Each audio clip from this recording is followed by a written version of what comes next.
Okay, viewers, I'd like to welcome you to a special program. On this program, we talk all things, and today we are going to be talking about karate. Yes, karate. I'm no expert by any stretch of the imagination, and so we have Sensei with us and Mr. Tisagh Chase, who's going to tell us all about it. So, gentlemen, welcome to today's program. Thank you very much, and good morning to your viewers. Thank you, Mikey. Good morning. Good morning, Grenada. All right, great. And so, gentlemen, let's get straight into it. First of all, I have not spoken to Sensei before. Tisagh, I'm very familiar with. So we're going to go straight over to Sensei to ask him really about his journey in karate and his background so that we get an understanding as to who he is. So, Sensei, tell us about you and karate and your karate journey.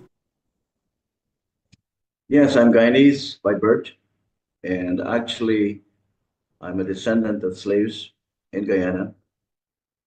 Um, After slavery was abolished, the Chinese were there, and they didn't bring their wives from China, so they hooked up with former slaves. And my grandmother, who I knew, was half black and half Chinese.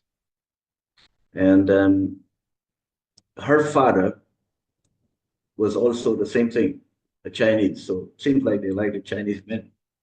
Um, Maybe it's a cooking. And then my mother also took a Chinese man. Here I am.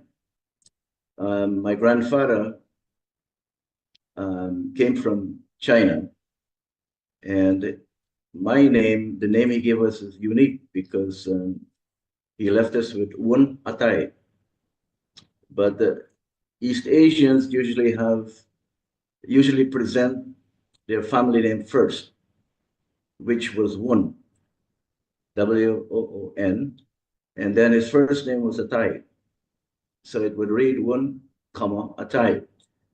But the British gave him an English name, Benjamin, and it became Benjamin Woon-A-Tai. So Woon-A-Tai, there are no other Woon-A-Tais in the world except my family. Okay. Then I began to study karate in Guyana by myself through books and so on. And I went to England in 1970, and I began to study with Master Enoida, who was a Japanese champion. The following year, I went to Japan, and I trained there, and I trained under Master Nakayama and all the legendary masters, Shotokan masters of the day. And then I received my black belt there, went back to Guyana, and I started properly there. So I'm a pioneer in Guyana as well as the Caribbean, along with Sensei David Chinliang. Then I went to Jamaica in 1976, where I stayed for 5 years, and I was the chief instructor there. Then I went to Toronto, where I still am now. Then expanded to the Caribbean, and in 2011 to the world. So I've made a complete U-turn. I've circled the globe and everything. Today, IKD is in 95 regions in over 60 countries. That was pre-COVID. So now we're trying to rebuild, pick up the pieces after the devastating effects of COVID. And here I am again. This would be the second trip I'm making to Grenada since the COVID was over. I'm not sure it's over though. And karate in the Caribbean seemed to be quite healthy. Oh, and nice. we're ready again. And I'm here. I understand it's the 30th anniversary of the Grenada Shotokan Karate Association. So I'm here as a special guest of the Honorable Claudia Joseph, Attorney General, and Sensei Tisagh Chase. Okay, so we have two senseis, and and you've mentioned, and just so that we are able to follow for those who are not really versed on the jargons and the terminologies, you have mentioned the IKD and Shotokan. And I would like you to explain that to us a little bit more, please. There are many different styles of karate. The Shotokan, in 1922, there was a master from Okinawa, Master Funakoshi, the founder of karate, and he introduced karate before the emperor or the crown prince. And from there on, it took over, spread rapidly all over Japan. And then Master Nakayama, who visited the Caribbean at least twice in his lifetime, he spread it to the rest of the world. So Master Funakoshi's line is traditional. We say he's the father of karate because he changed the character. Before it was called Bushi no Te, warrior's hand, or Chinese hand, or Okinawan hand. So he chose the character Kara and Te. Te means hand, empty hand. Nowadays, everybody says karate, but it's really karate, but that's all right. No problem there. Emptiness in terms of you have to empty your mind of all emotions. So that's very important. It's going to take a long time to explain that. But it means that if you're confronted by someone and you become afraid, that's an emotion, you will not be able to defend yourself. So that is Master Nakayama. We have that line to Master Funakoshi. Of course, there are some traditional karate experts in Okinawa, but the most popular one is the Shotokan style. Shoto, because Master Funakoshi was a calligrapher, and his pen name was Shoto. He would sign Shoto, and Kan meant hall, so Shoto's hall, and that's why we say Shotokan. IKD is, I served the Japanese for 40 years. And then I became independent in 2011, and I formed the International Karate Daigaku. Daigaku means university. So the International Karate University. And the rest is history now. I just explained how many countries we have. Okay, got you on that. And so we have understood now that what the Shotokan means and all. That karate is properly pronounced karate. Guys, you got to follow. This is about learning now to all our viewers, all right?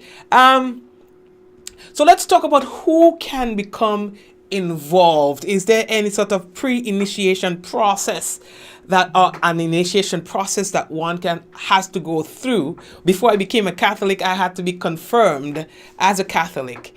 So we had confirmation classes and all of that before you can get. So there was different stages. Is that the same for karate in terms of who can practice, for want of a better expression, karate? Is there a specific age, gender, etc.? No, no restrictions. Anyone can learn karate regardless of your physical condition. From 4 years up, I would say.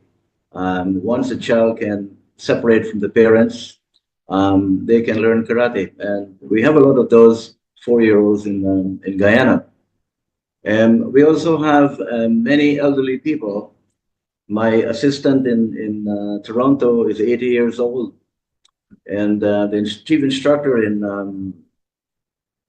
Antigua, his mother is in her 90s, and she has a first-degree black belt. The only problem is sometimes they tend to forget a little, comes with age, and that's the only restriction. But you can enjoy karate from 4 right up to 100. And do I and you spoke of elderly people and so, but in terms of the general age people, do you absolutely need to be physically fit to start karate? No, unless you want to take part in competitive karate, you have to be physically fit. But in order to take part in that, you have to have a basic knowledge of karate. At least the basic knowledge. And you know, the the idea of karate has been around. People see, I walk to the south of the island from time to time and I see people doing the little karate. Um, and I always ask myself the question, to what end? What would you say is the purpose of karate? Some see it as a defense mechanism. Some see it as a way of protecting one's self against physical attack. But is that the primary objective or focus of karate? No, there are four aspects to karate, traditional karate I'm talking about. The first is the philosophy of character. The second is physical education and fitness. The third is self-defense, and the fourth is sport. So those are the four important aspects of karate. Um, Everybody practicing our karate um, is have to recite dojo kun, or the oath of the dojo, after every training session. Seek perfection of character, or character, sincerity, effort, etiquette, and self-control. That is what we teach, and also my aim is to guide young people in the right direction, keep them off drugs and the street, and to break the cycle of crime and violence. That is our aim. Now, if you take the first, the dojo cone is like a pizza, and it has 5 slices. And the first one is character. So you're little Johnny, and you're going to school, and mommy says to you, Johnny, be a good boy now. Don't give the teacher a hard time. Johnny grows up now, and he's looking for a good wife, a wife of character. And then there comes sincerity. You have to be sincere in your training. Actually, 2 days ago, I celebrated my 51st wedding anniversary with my wife. The same wife, actually. It's not like I had 3 of them and I added all of them. So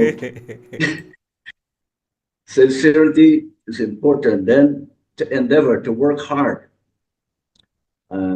Johnny, come home, do your homework, help to clean up the house, things like that. And of course, your wife is doing that too. Respect, that's very important. We teach how to respect others. And the last one is to refrain from violent behavior or self-control. That's the most important one, because most violence comes from loss of self-control, especially when you get angry. You lose your self-control, and a lot of bad things happen. Now, how can karate help you in terms of losing your temper? When you get mad, you tend to shout. And in karate, we have this shout called kiai. So when you practice and you let all your emotions out by shouting out loud, then you become a peaceful person. That is why after you have an argument, shouting at each other, and after a day or two, you calm down. But we teach you after to meditate and to come back to the ground, come back to the earth. Oh, wow. So that is what we teach. Okay, and speaking of teaching, I want us to go there, and because I know that with karate comes a belt system. Sensei Tisagh, what belt are you? I'm currently a fifth degree black belt. I've been doing karate now for 30 years. Started with the GSKA in 1996, so 29 years with GSKA. And I had 1 year previously with Mr. Romain in the Alpha Junior School. So that's me in a nutshell. Okay, and as we're speaking, as you have the microphone, just for a minute, how has that journey of karate been for you? Because I know that you're like the face, or one of the faces of karate in Grenada, and you've inspired so many and brought some along with you on your journey. So let's talk about your journey a little while, and we're going to come back to the training and the belt system. Sure. Well, that's overwhelming to hear, frankly. I had no idea that I've impacted so many. But yes, now that I think about it, I started assisting with teaching when I got my brown belt in 1998.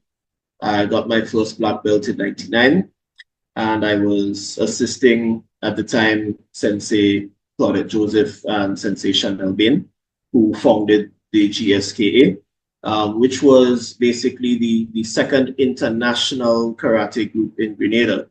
Um, they were linked directly with the Japan Karate Association.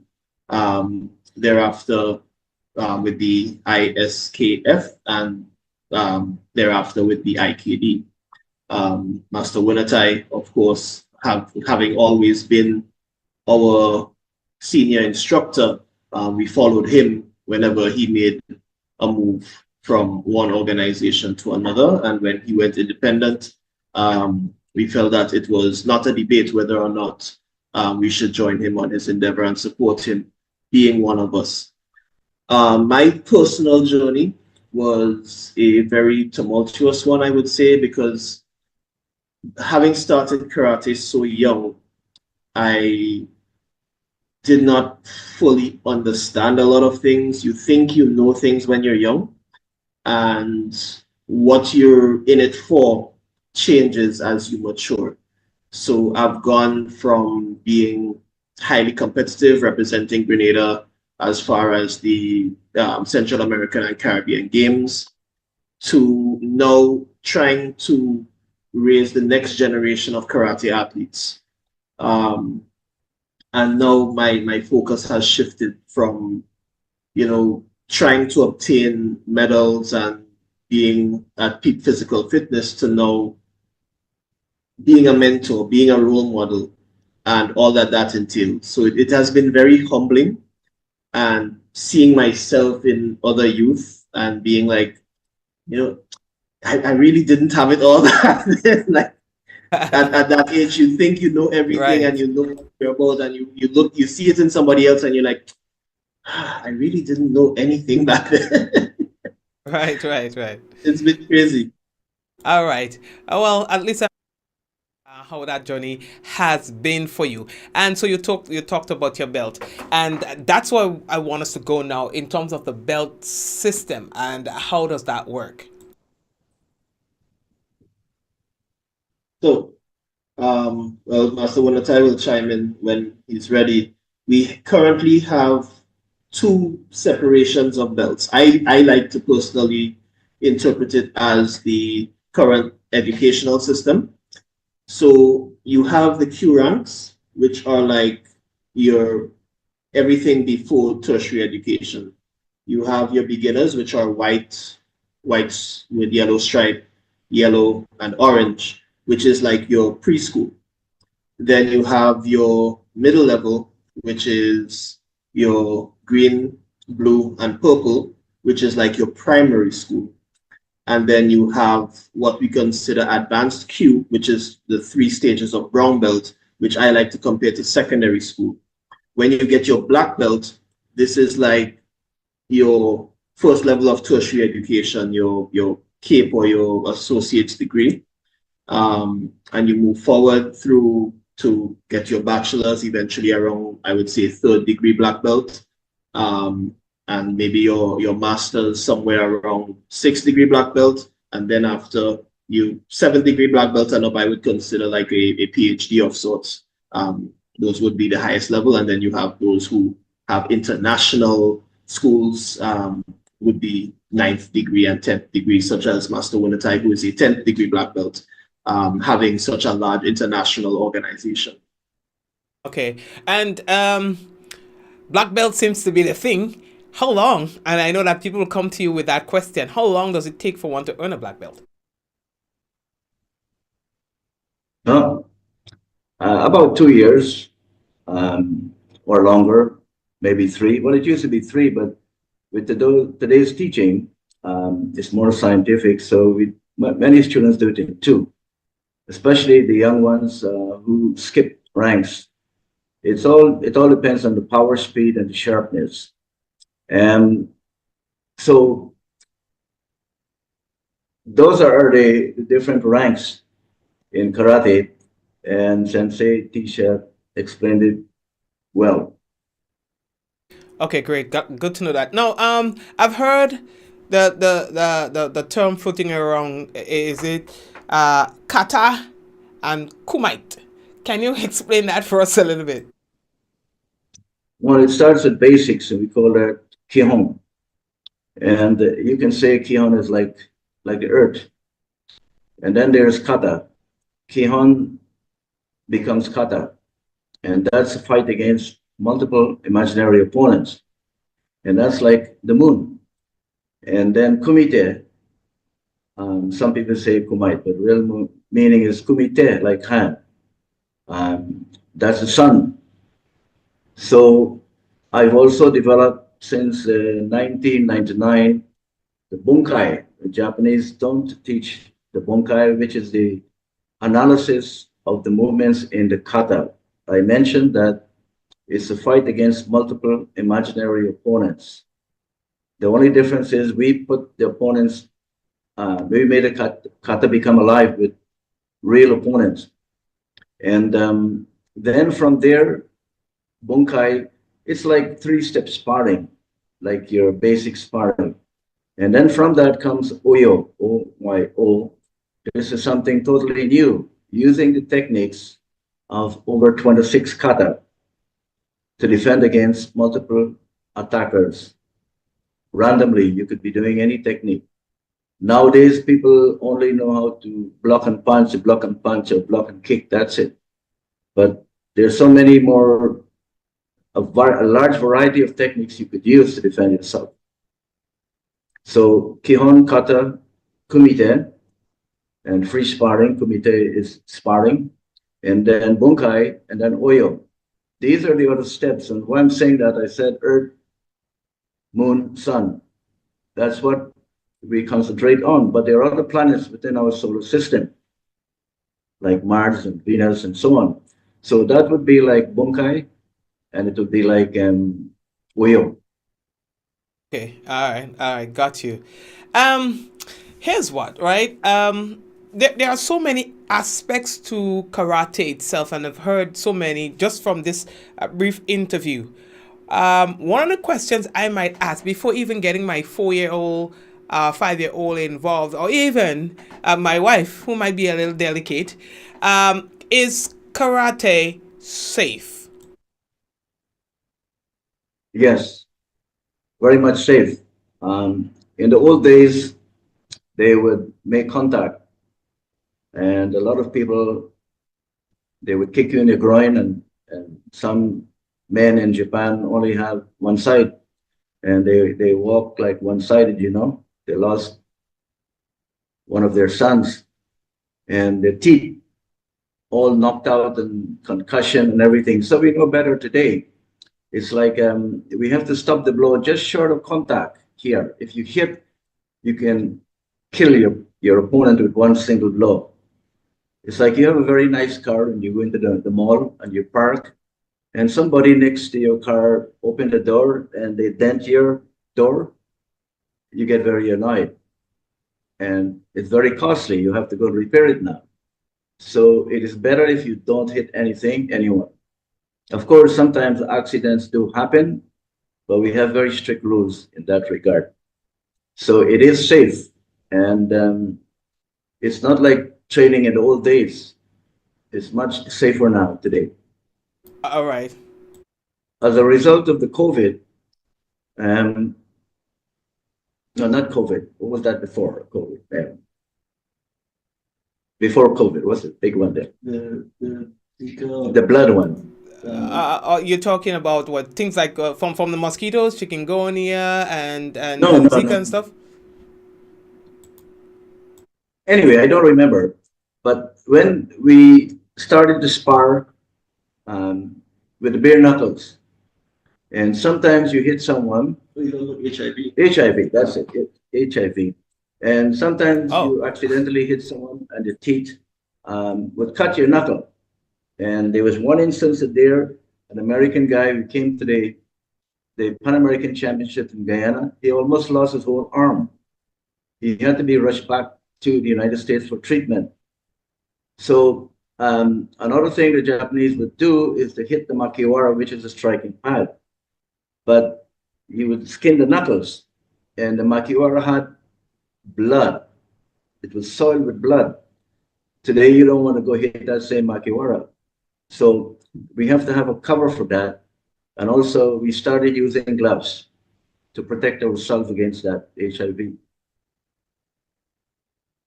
Okay, great. And so you're talking about karate, and there are so many things that I've heard that you're mentioning, and I want us to just zero in on what you might consider some of the benefits that you'd like to highlight of karate itself.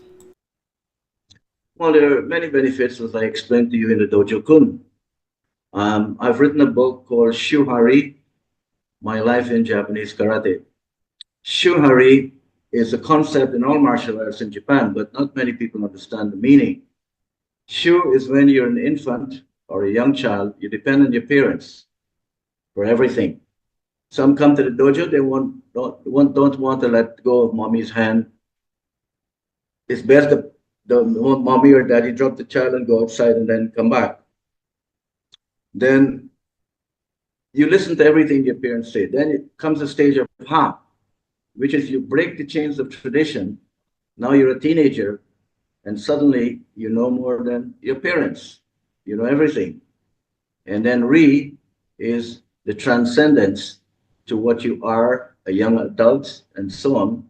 And then it repeats itself again to the young adult, to the mature instructor, and then to the grandmaster. That is what Shuhari is. And that's one of the benefits we have is teaching the different stages of karate in life. Academically, I mentioned to you the philosophy which I explained to you about the Dojo Kun. Then the next one is physical education and fitness. I was recently, well, a couple of years ago, conferred with an honorary doctorate from the University of Guyana, a Doctor of Letters. And before that, I really wanted to get karate in the university system. We tried, myself and Dr. Shim, who's a medical doctor, tried with the University of the West Indies, UWI. And right now, I'm really thinking about getting karate as a subject for a Bachelor of Arts degree. The president of Guyana wants, who is in full support of karate, he would like to see karate in every region in Guyana. We have to train instructors because the few people we have in the city don't really want to go there. But if you can start up a business, a karate business, one of the girls in Trinidad did that, how to start a business in karate, a viable business, as our thesis for her fifth or sixth dan or seventh dan. And so if we can use that in conjunction with the programs from the university, they would get a Bachelor of Arts in karate. And also they will take business administration and be successful. So I can see that degree as well as a master's in karate.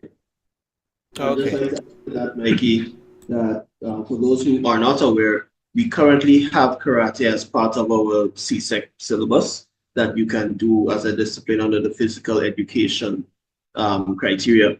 We have had many successful students here in Grenada as part of the GSKA sit their physical education exam, do karate for the practical, and pass with flying colors. So there is an avenue currently at the secondary school level, and we would like to see that move forward to the tertiary level as well. Well, interesting because I'm hearing this for the first time, which is really good because I was going to suggest that's something that we do. So at least we have that box checked out. But I'm curious, though, Tisagh. So we go from the primary, tertiary level with karate.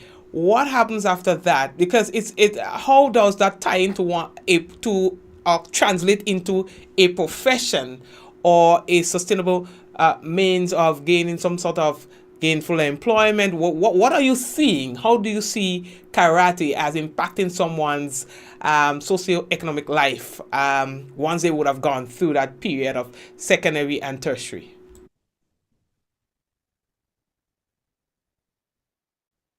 All right. It seems like we lost Tisagh just a little bit.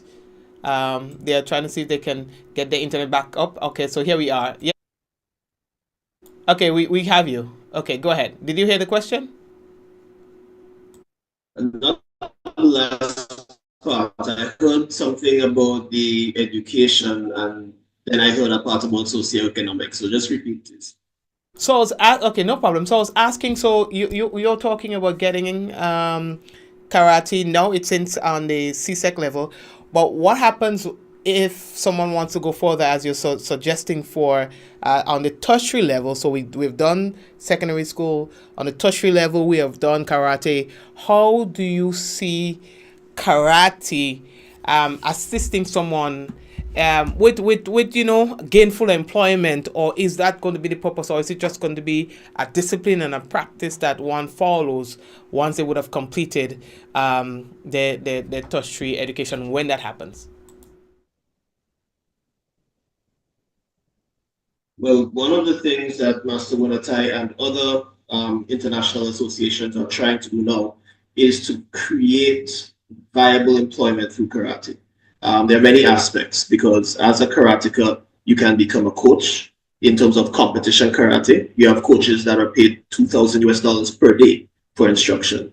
You can become an instructor, have your own karate dojo with students and so forth who will either pay a tuition, or if you want to run it as a charity, then of course you will have donors and so forth. Apart from that, you can do research in karate because, as Master Woon-A-Tai said previously, it is constantly evolving. We have moved from a place of, physical impact and focus on the very hard styles to now being able to take a more scientific approach in terms of maximizing effectiveness and efficiency. And if you look at the competitions, for instance, from the 1950s coming forward, you will see a difference in terms of the speed and ferocity and general athleticism of the competitors. And that is through the scientific research and progress that has been made over the decades in karate. So you have people who study karate on a scientific level to improve efficiency and effectiveness as well. There are many facets, and some of which I may not even know of. So I don't know if Master Woon-A-Tai wants to contribute as well on how you can be employed through karate. Oh, yes. Well, there is the need today to be able to defend yourself. Also, big need for physical education and fitness. Some instructors have done cardio karate and things like that to keep you healthy. And karate, it doesn't build bulky muscles, but it keeps you very fit. And especially if you're doing the katas, if you're doing the sparring. So there are many people who would like to do that. In Guyana, for example, the indigenous people there, they're very, very good. Some came to the Georgetown to study karate, and in no time they became black belts. But they want the people there thirst for knowledge, but we don't have enough instructors for them to go into the interior. So the president, as I said, in Guyana, they were very helpful towards karate. And one of the former presidents, now Vice President, His Excellency Dr. Bharat Jagdeo, gifted the Guyana Karate College and me with an acre of land. And today, I just finished the college after maybe 10 years, and at cost, actually. And it's now functional. It's not finished yet, but it's functional. What would take 250 million Guyana dollars, we did it with about 80 million. And now, today's president, Dr. Mohammed Irfan Ali, who is I presented him with an honorary Itan for his support of karate, has given us several grants to complete the building to the functional level that we are today. And the government support, I hope that same can be done here, maybe a piece of land to build a dojo. and they have another dojo in Barbados. And if you can do the same thing in Guyana, you can do it here. And you have a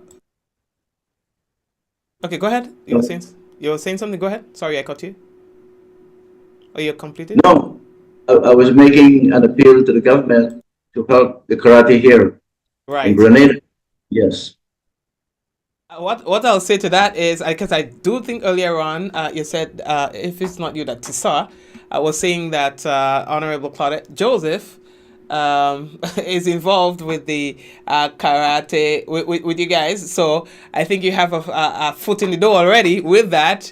It's just about getting her to get her colleagues to see it her way and probably provide that level of assistance to you. So shouldn't be too much of a hard sell if you ask me. So what I will say towards that is that we have been working with the National Sports Council on developing a plan and way forward for not just karate, but all martial arts on the island, because the facilities that we use in karate, they will also use in taekwondo. They will also use in wushu, which is the kung fu. All right. So in terms of the sporting aspect, we all use the same types of facilities and we can all benefit from a facility like that, much like a basketball court can probably be used for netball and so forth. So we want to develop multifaceted facilities that will benefit multiple sporting disciplines at the same time and not necessarily put in all of the funds towards a single sport, because we can't afford that yet. Hopefully we will be able to generate more revenue from sport, and then we can now look to build up certain sports individually. But right now we're at the capacity where we need to sort of focus on a broad picture of how we can satisfy multiple sporting disciplines at the same time and give them an area where they can have competitions, have training, have a place to hold camps and seminars and these kinds of things. So the National Sports Council is doing very well under its current leadership, and the current administration is supporting them fully. So hopefully we will see a multifaceted sort of martial art or combat sports facility that can house things like boxing, taekwondo, karate, wushu, and so forth. All right, great. Thank you. If I may, I would like to give a shout out to the Attorney General.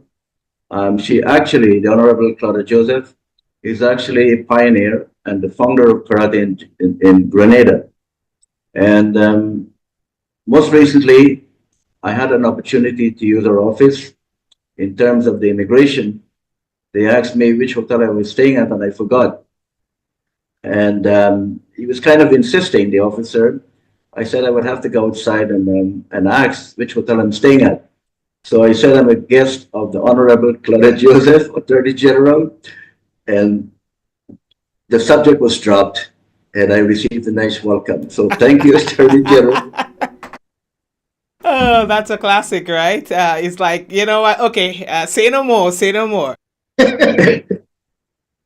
All right, gentlemen, it's been such an inspiring conversation and edifying one, to say the least. I'm going to give you the opportunity, Master, sir, if there's anything else that you thought that I missed out that you'd like to mention before we wrap up today's program, I'll give you the opportunity to do that now. Then we'll follow by Sensei Tisagh.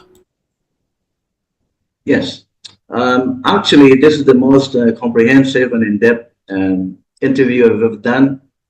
You've asked some relevant and amazing questions. I don't believe I've explained karate in any interview like I did here today. Thank you very much for giving me the opportunity. Well, the pleasure is ours, of course, to be able to do so on behalf of our viewers and listeners. And it was a pleasure having you. And we have an open door policy here. You can always come back so that we can continue to discuss karate. All right, Tisagh? Thank you for the opportunity. One pressing thing that I will say is that Master Woon-A-Tai and myself, and the GSKA, is hosting a self-defense workshop on Friday afternoon from 5 p.m. It's going to be, a lot of people have asked me already, is it going to be physical or is it going to be theoretical? It's going to be a bit of both, because self-defense is not just about being able to physically attack somebody if they come to harm you.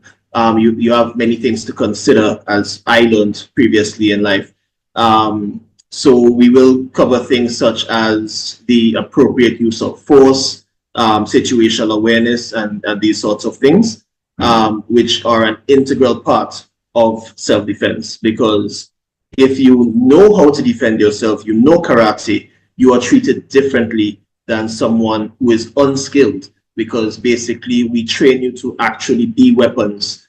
So if Master Woon-A-Tai were to punch somebody, for instance, it might be treated similarly to somebody pulling a gun and shooting someone, right? So there are many things that we have to consider. So there will be a theoretical part of the program, as well as a physical part where you get to actually practice certain techniques as well. All right, sounds good. Well, we're looking forward to the workshop, guys, and of course, we're inviting you to check it out. All right, so Woon-A-Tai, sir, thank you again, and Tisagh, Sensei and Master, thank you very much for being on today's program. Thank you very much, Mikey. It was a pleasure being here. Thank you very much, Mr. Mikey. 3 times. All right, take care. Thanks again. Of course, folks, I am happy that we did this program, and of course, I hope that you can share with your friends and your family so that they can have a better understanding about karate, its origin, how it is practiced, what it is happening in Grenada with regards to karate and the wider region, and of course how you can become involved, as you heard from Sensei Tisagh, who just spoke of the workshop that's going to be happening on Friday. God bless you. Have a good day, and of course we'll have some more activity here on our page for you later on during the course of today.